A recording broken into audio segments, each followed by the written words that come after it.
โพยจะมาต่ำกันไหม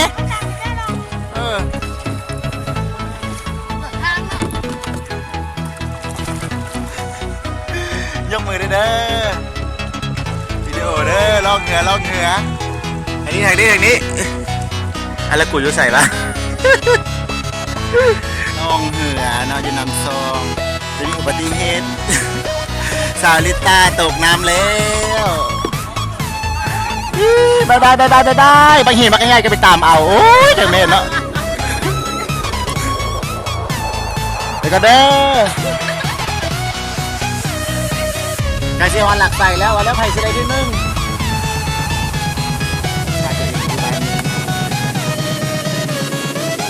เฟื่องเหรอขัดใส่ท้าย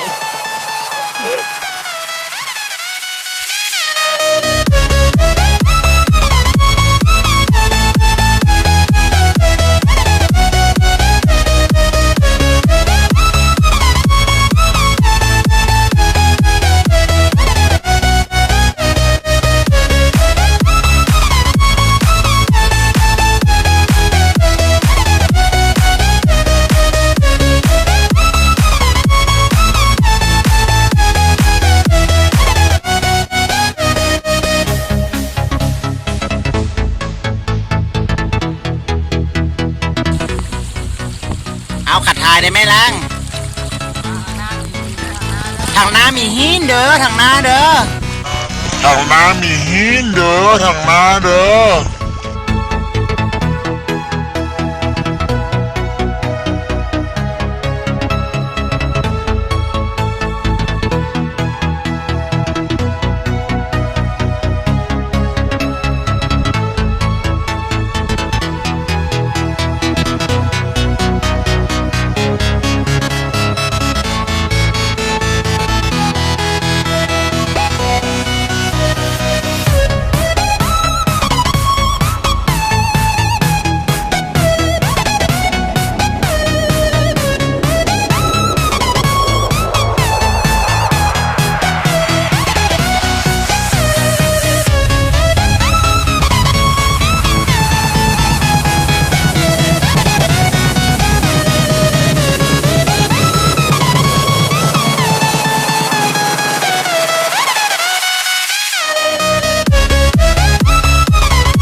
มีคิดดูตาเอียงก่อนมันต้องตาทุ่งๆขนาดนั้นมั้งที่ไปมองน้ำตกกันเนาะ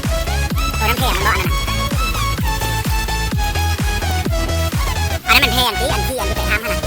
เนาะอันนี้เป็นน้ำตกขนาดเราต้องแค่กระทืบก่อนเนาะคือสิงโง่นี่แหละไว้น้ำเข้าหัวเพราะแกงตัวนี้แห้งเติมแล้วแกงตัวนี้เนาะ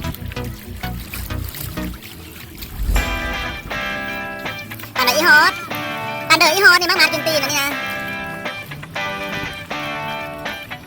นี่อย่างนั้นนั่นเบียร์